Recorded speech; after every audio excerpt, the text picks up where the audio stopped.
démarre. Bonjour, bonjour pour ma toute nouvelle émission littéraire qui s'appelle Parenthèse, je pense. J'ai fait un générique juste avant, on verra, j'espère que je débute, hein, vraiment il va y avoir des couacs, bienvenue, vous êtes les tout premiers à venir ici, à regarder ceci. Donc voilà, ouais, une émission littéraire sur YouTube, pas que littéraire, je veux parler de livres, mais aussi de films, pourquoi pas de séries télé, et de trucs comme ça. Voilà, ça fait partie de ma série de vidéos où je suis assis dans mon salon à parler devant une caméra, pour passer le temps, pour m'entraîner à parler français. Je vous ai déjà dit, si vous me suivez depuis longtemps, que je parle presque plus français, à part avec mes enfants et ma femme, qui ne sont pas francophones de naissance. Et donc du coup, ouais, des fois je sais plus pas le lire et l'écrire, ça me pose pas de problème, quoique même l'écrire ça commence à rester, mais le parler, ouais, de moins en moins, donc voilà. Et donc, une émission, on dit, oh, il va y avoir des blancs et tout, parce que c'est absolument pas préparé, j'improvise à mort, hein. Si je devais préparer ces vidéos, déjà que ça me prend du temps à les mettre en ligne, si je les prépare, c'est bon, je les mets jamais en ligne. Donc voilà, aujourd'hui, je veux vous parler de ce livre. La barque de Masao, d'Antoine Chopin. Une petite introduction. Déjà, Monsieur Chopin, je ne le connais pas, je n'avais jamais entendu parler de lui avant ce livre. Je ne sais toujours pas qui il est d'ailleurs, j'ai vaguement lu sa biographie sur Internet, mais voilà. J'ai entendu parler de ce livre parce que, par une Google Alert, à propos de Naoshima. Alors, si vous ne me connaissez pas, j'habite au Japon, à Takamatsu, et je m'intéresse énormément aux îles de la région. J'écris beaucoup là-dessus, il commence vraiment à faire sombre ici, je devrais peut-être allumer la lumière.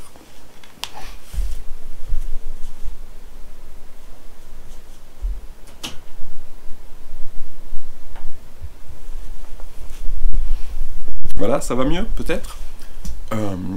Donc, je disais, les îles de la région ont un festival d'art contemporain qui est génial, qui commence dans 3 mois. 2 mois, 3 mois 2 mois 2 mois et demi. Environ tous les 3 ans. Et voilà, donc je connais bien le coin. J'ai des Google Alerts qui m'informent d'autres sites, d'autres choses qui parlent de ma région. Et surtout, dans ma région, il y a une île donc, qui commence à être bien célèbre, surtout en France, qui s'appelle Naoshima. Et j'ai une Google Alert de Naoshima qui m'a parlé de l'existence donc de ce livre qui se déroulerait à Naoshima, donc un livre français, écrit par un Français, en France, mais qui parle de Naoshima. Ça m'a intrigué, donc j'ai commencé à le lire. Et il m'a fait me poser une question, ce livre. Quand on écrit, bien sûr, on peut se permettre des libertés, absolument, mais voilà, quand on écrit un roman réaliste, combien de liberté peut-on se permettre avec la réalité? Parce que ce roman me pose des problèmes. Alors, je vous explique. Bon, déjà, je ne suis pas le public pour ce roman, et c'est un peu le problème de base. Le public pour ce roman, ce sont les Français de France qui s'intéressent vaguement au Japon, qui ont entendu parler de Naoshima, qui ont peut-être passé une journée ou deux. Pas les gens du coin, quoi. Et donc, voilà, ce livre, qu'en dire? Déjà, littérairement parlant, son style, c'est un pastiche. C'est un pastiche de ces romans japonais intimistes, calmes, un peu mystérieux, qui sont très très à la mode en France. Vous savez, la littérature japonaise, il y a des millions de styles et de genres différents, mais en France, il semblerait que presque tout, peut-être c'est Murakami qui a lancé la mode, j'en sais rien. J'ai l'impression que tous les romans japonais dont j'entends parler, qui sont vaguement connus en France, c'est toujours des trucs intimistes, calmes, mystérieux, tout ça. Donc c'est un peu dans ce genre. Mais voilà, et ça se veut réaliste. Et c'est ce clash de réalisme qui m'a vraiment énormément gêné dans ce livre. Je vous explique. Ça se passe donc à Naoshima essentiellement, un petit peu à Uno, un petit peu à Ogijima, un petit peu à Teshima, les coins de la région. Et ce monsieur Chopin, est allé là-bas, ça se voit. Mais il est allé en touriste, ça se voit aussi. Et c'est ce clash, il décrit certains lieux avec une minutie assez détaillé, et on comprend bien qu'il est allé dans ce lieu, et qu'il a bien vu, il a bien observé, mais d'autres choses, il invente complètement, et... ou alors il se défait, mais il ne comprend pas vraiment les faits dont il parle. Et ça clash vraiment, vraiment beaucoup. Ça me gêne énormément, parce que je connais la réalité du terrain, et cette espèce de gloubi-boulga qu'il en fait est vraiment gênant quand on connaît la réalité. Alors ça ne gênera pas effectivement les Français de France qui connaissent ou pas le lieu, qui connaissent un peu le lieu ou pas du tout. Au contraire, ça va les faire rêver, ça leur rappellera des souvenirs s'ils sont venus, ça leur donnera envie d'y aller s'ils n'y sont jamais allés. Il y a un petit peu ce côté touristique, c'est pas un livre touristique, pas du tout, mais voilà, le public, c'est le public touriste japonais, touriste français qui se rend au Japon, qui veut aller au Japon, qui est allé au Japon. Donc voilà, qu'en dire de plus? Je vais entrer un peu dans le détail, si ça vous intéresse, si vous êtes un des lecteurs de mon blog, par exemple. Alors ça commence dès le début, le premier truc qui m'a choqué, donc Masao est un ouvrier qui travaille à Naoshima. Naoshima, certains ne le savent pas, on est sur l'île d'art du Japon, l'île musée du Japon. Oui, mais l'île usine du Japon aussi, mais ça les livres touristiques n'en parlent pas trop. L'île est vraiment divisée en deux. Il y a le nord de l'île qui est extrêmement industriel, il y a 2, 3, je ne sais pas combien d'usines, et le sud de l'île qui est ce fameux coin artistique. Et donc c'est un ouvrier justement qui travaille dans le nord de l'île. Et dès le début, il indique que il ne peut pas habiter à Naoshima parce qu'il n'en a pas les moyens, il ne peut pas se permettre, c'est que les riches qui habitent à Naoshima. Et donc il habite à Uno, de l'autre côté. Et voilà, et dès le début ça clash, parce que c'est quoi cette histoire? Mais non, il y a plein d'ouvriers qui habitent à Naoshima. Il y en a qui habitent à Uno, mais il y en a qui habitent à Naoshima.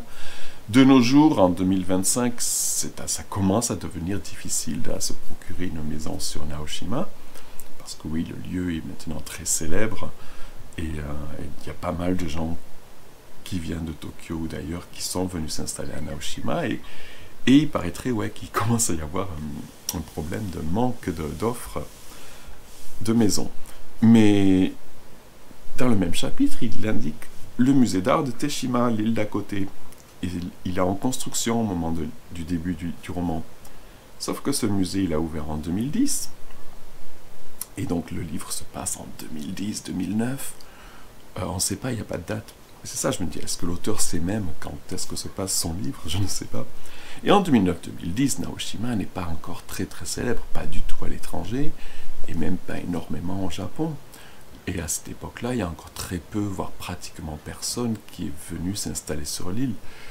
À cette époque-là, si on veut habiter sur l'île, c'est très facile, on peut trouver une maison pour une bouchée de pain.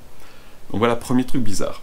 Et ces petits détails comme ça, que vous voyez, si on n'est pas un local, on n'y pense pas, on ne le sait pas, mais ça casse le réalisme, ça casse vraiment ce que l'auteur essaye de faire, je pense, parce qu'il veut essayer de faire une espèce de roman réaliste japonais, mais voilà. Le truc qui m'a gêné le plus, c'est le chapitre qui se passe à Ogijima. Alors si vous ne me connaissez pas très très bien, Ogijima c'est quand même mon île préférée de la région, mon blog s'appelle ogijima.fr, pour vous donner une idée, et l'auteur, je pense qu'il n'a même pas mis les pieds à Ogijima, pourtant il a un chapitre entier qui s'y déroule, parce que ce Masao, voyez-vous, il y a quelques années, a été gardien du phare d'Ogijima. Il y a un chouette phare à Ogijima, un des rares phares en pierre de la région, voire même de tout le Japon, presque tous les phares sont en métal. Et il aurait été gardien du phare, donc je ne sais pas, dans les années 2000, environ. Et ouais, le phare qu'il décrit, c'est un phare breton, quoi. Il est énorme, on peut dormir dedans. Le phare d'Ogijima, on peut y rentrer une personne dedans et on est à l'étroit, quoi. Il est petit, la maison du gardien, elle est dans le village, à 1 kilomètre de là. Et il y a quand même quelques bâtiments, mais ça, on ne peut pas y dormir, c'est une espèce... Il y a un gardien non officiel du phare, M. Tanigawa, que je n'ai pas vu depuis longtemps, j'espère qu'il va bien. Mais il habite dans le village, il va pas passer ses journées dans le phare, et surtout pas ses nuits. Hein. Et puis il y a une tempête à un moment, et il n'y a pas de tempête dans la mer de Seto, quoi. Alors quand il y en a, enfin voilà. Et c'est ça, un peu j'ai l'impression que l'auteur a d'abord écrit son roman, peut-être a eu son idée de roman qui se passait en France, en Bretagne ou je ne sais où. Et puis il est allé à Naoshima en vacances et puis il s'est dit tiens finalement mon roman va se passer là-bas. Et j'ai un peu l'impression de ça quand je lis le livre parce que sa description d'Ogijima et sa description de la mer de Seto, des tempêtes de la mer de Seto, on se croirait dans l'Atlantique Nord, ouais. Non, non, non, une tempête dans la mer de Seto, il n'y en a que pendant les typhons. Et voilà, quoi, une tempête dans la mer de Seto, la mer de Seto est une mer intérieure, c'est un lac. C'est un lac, il n'y a pas de vague, elle est plate quand il y a du vent et il y a des petites vaguelettes. Et donc quand il y a une tempête, ouais, n'allez pas dans l'eau, vous allez avoir des problèmes, les bateaux ne se promènent pas non plus, mais ça va, voilà, c'est un jour normal en Bretagne. Bref, encore un autre truc qui coince comme ça, et puis il y a plein de petits trucs. Alors le pire, et c'est assez ironique, la barque, la fameuse barque, ce monsieur Masao se construit une barque, pour plein de raisons. Et c'est rigolo parce qu'il se trouve que, hasard, je suis ami avec quelqu'un qui est probablement le spécialiste mondial des barques japonaises, de tous les petits bateaux construits. Et donc ce monsieur et donc je lui ai raconté ça, il était effaré aussi, il était horrifié. Ce Masao se construit sa barque comment? En achetant un livre écrit pour un manuel de fabrication de barques. Déjà, je ne sais même pas si ça existe en France, un manuel de fabrication de barques, mais ça n'existe surtout pas au Japon. Un des grands problèmes du Japon aujourd'hui, comme vous le savez, c'est la dépopulation, le vieillissement de la population et tous les métiers traditionnels qui disparaissent. Et justement, mon ami Douglas, il est américain, il n'est pas japonais, étudie ça et essaie d'archiver toutes les techniques de fabrication traditionnelle des bateaux parce qu'elles n'existent pas, parce que justement elles n'existent pas sur du papier, elles n'existent pas sur la vidéo. Ça n'était que de la transmission orale de maître à apprenti pendant des générations et des générations et des générations. Donc ces livres pour fabriquer des barques n'existent pas. Le seul qui existe, c'est celui que mon ami Douglas a écrit, mais en anglais, pas en japonais. Et donc voilà, voilà, un autre truc qui coince, mais vraiment beaucoup celui-là, puisque, et pareil, combien de lecteurs vont savoir ça? Moi, et je vais être le seul à le savoir. Et une fois de plus, un auteur a le droit de prendre des libertés avec la réalité, je comprends bien, mais à quel point? Un autre truc, alors quand il a fabriqué sa barque, il se balade dans toute la mer de Seto. Alors pour aller de Uno jusqu'à Takamatsu, jusqu'à Megijima, Naoshima, c'est pas très grand, ça fait que de Uno à vol d'oiseau une vingtaine de kilomètres. Je sais pas, 20 kilomètres en barque quand même, il faut avoir de l'expérience. La mer de Seto, elle est très plate, mais elle a des courants quand même, il faut bien les connaître. Ce monsieur Masao, il est ouvrier, il n'est pas pêcheur, il est pas... il y a des gros bateaux, un truc... Le Japon rêvé, imaginé, fantasmé, c'est pas le Japon, là, c'est de... monnaie? Je sais pas. La mer de Seto est très belle, je l'adore, mais la mer de Seto est aussi une autoroute maritime, parce que justement très calme et très plate et pas dangereuse, même par mauvais temps. Et donc il y a environ 1000 bateaux qui passent tous les jours, des bateaux qui viennent de Chine, ou même encore plus loin, qui vont à Osaka. Ils passent pas par l'océan, ils passent par la mer de Seto. Quand je parle de bateaux, c'est pas des petits bateaux de pêche, il y en a plein aussi bien sûr. Ce sont des gros bateaux, des super tankers, des cargos qui transportent des millions de voitures, des choses comme ça. Traverser ça en barque, c'est pas évident, hein. C'est possible. Je connais quelqu'un qui habite à Shodoshima et qui parfois vient à Takamatsu, à Ogijima, en canoë-kayak. Il est prof de canoë-kayak, c'est son boulot. Un ouvrier avec une barque qu'il a fabriquée comme ça. Voilà, bref. Encore un autre truc qui coince. Et il y en a plein. Et c'est ça le problème, c'est qu'il y en a plein. Presque à chaque chapitre, il y a un truc qui coince comme ça. Finalement, le dernier, c'est l'inauguration du musée de Teshima. Spoiler alerte, l'histoire en gros, c'est ce vieux Masao qui retrouve sa fille après plusieurs années. Et sa fille est architecte et elle aide à la fabrication du musée de Teshima. Sa fille dort dans un hôtel à Teshima. Il n'y a pas d'hôtel à Teshima en 2010 ou en 2009. il n'y en a pas, juste il n'y en a pas. Encore un truc qui n'a pas été recherché.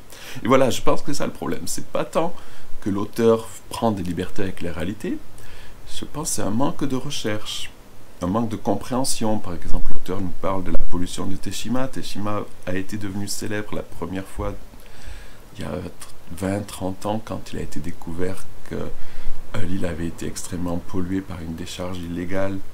Et il y a eu un grand scandale local il y a 25 ans. Mais la façon dont il le décrit, il ne sait même pas ce que c'est, il ne sait pas qu'est-ce qui s'est passé, il ne sait pas où c'est pas dans toute l'île, c'est un endroit particulier de l'île qui a pollué la mer pas mal. Bref, encore un autre truc dont l'auteur a entendu parler, et il n'a pas vraiment recherché les détails, il s'est dit tiens, je vais prendre ce truc dont j'ai entendu parler, l'intégrer un peu comme j'ai envie dans mon roman. Et donc finalement, donc, cette inauguration du musée de Teshima, et on sait quand est-ce que... On ne connaît pas l'année, mais il dit en mars. Ben non, l'inauguration du musée de Teshima, c'était en octobre. Et il y a 3 pelés à cette inauguration. Non plus. C'était pendant la première triennale de Setouchi en 2010. Donc c'était en octobre 2010, l'inauguration du musée. Et il y avait du monde partout, quoi. Il se trouve que, pur des hasards, je n'étais pas à Teshima le jour de l'inauguration, j'y étais 2 jours après. Je suis arrivé, je crois donc, le musée a ouvert le 17 ou le 19 octobre, je ne sais plus exactement, en 2010. J'étais à Teshima le 21 octobre 2010. C'était ma première visite de Teshima, j'habitais pas encore au Japon à l'époque, je suis venu habiter 1 an plus tard, en novembre 2011. Et il y avait une foule hallucinante. Si vous connaissez un peu le musée de Teshima, ou si vous ne le connaissez pas, donc il est dans la nature. Et d'abord, de la route, on marche une 50aine de mètres jusqu'à l'entrée, là où on achète notre ticket. Et cette entrée, on n'entre pas dans le bâtiment directement, on entre dans la nature de nouveau. Et on suit un chemin de 200-300 mètres qui passe dans la nature, dans l'herbe, et puis après dans la forêt, et on voit un magnifique paysage de la mer. La logique, c'est que le musée de Teshima mélange art et nature. Et enfin, on arrive au musée, au bâtiment en lui-même. Et ce jour-là, donc ce 21 octobre 2010, ben, je n'y suis pas allé au musée. Ma première visite du musée n'était qu'1 an plus tard, non, 6 mois plus tard, parce qu'il y avait la queue. Alors, de la route, il y avait la queue sur la route, jusqu'à la caisse. Donc, ça devait faire 100 mètres, 200 mètres de queue. Et après tout ce petit chemin qu'on marche, c'était aussi la queue. Donc, il devait y avoir 300 mètres, 400 mètres de queue. Je vous laisse imaginer la longueur de la queue. Des gens à pied, hein, pas des voitures. Il y avait des centaines et des milliers peut-être de personnes qui faisaient la queue. Et donc le livre, non, il y a l'architecte et ses amis, et Masao qui est un peu plus loin, qui gesticule. Donc voilà. Je ne veux pas vous déconseiller de lire le livre. Littérairement parlant, il n'est pas exceptionnel non plus, quand même. Hein. Il essaye trop ce côté intimiste avec plein de non-dits. Il y a trop de non-dits finalement au final et il ne se passe pas grand-chose. Le non-dit japonais fait partie de la culture japonaise, de l'expression japonaise. Et les Japonais maîtrisent le non-dit. Trop. Quand on vit ici, c'est pénible parfois. Mais ce monsieur Choplin essaye de jouer au non-dit japonais, mais il n'y arrive pas très bien. Il y en a trop. Et puis finalement, ce livre, il ne se passe pas grand-chose. C'est pas forcément important qu'il se passe des choses, mais même émotionnellement, enfin, il semble inachevé, il est très court, il fait très inachevé ce livre, il faudrait qu'il fasse on dirait que quand c'est fini, on arrive à la fin, on se dit oui, mais il manque encore 200 pages, non? Et voilà, et cette absence de recherche, ou cette malcompréhension, alors je sais pas si juste il s'en fichait, si je pense qu'il avait voulu écrire son livre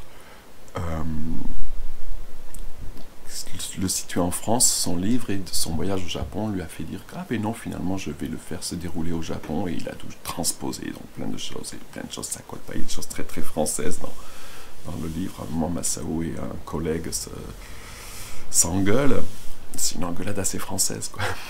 Pas vraiment japonaise. Ouais, il y a une façon différente de s'engueuler en France et au Japon, absolument. Et donc voilà.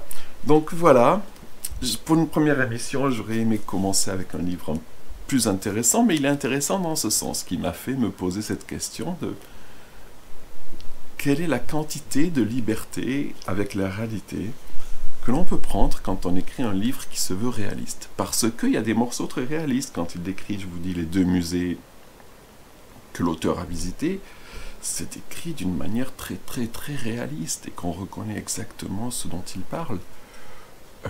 Donc le musée, c'est le Chichu Museum de Naoshima et le Teshima Art Museum de Teshima. Et donc voilà, ce contraste est terrible. Il avait raconté son histoire sur une île imaginaire, sur Nantokashima, et déjà ça aurait vachement moins choqué, avec un musée imaginaire inspiré de Naoshima. Je sais pas, ça m'aurait beaucoup moins gêné, je pense. Au contraire, ça aurait été rigolo. Il parle de Naoshima en fait. Alors que là, non, il nomme les choses, il nomme les lieux.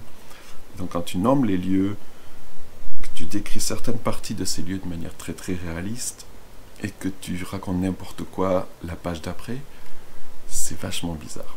Donc voilà, c'était ma première émission. Comment je rappelle l'émission? En parenthèse, donc parenthèse. Peut-être que le nom changera en cours de route. Voilà, dites-moi ce que vous en pensez. Je blablate, j'improvise complètement. J'ai rien préparé. J'espère que c'est compréhensible. J'espère que la caméra marche bien.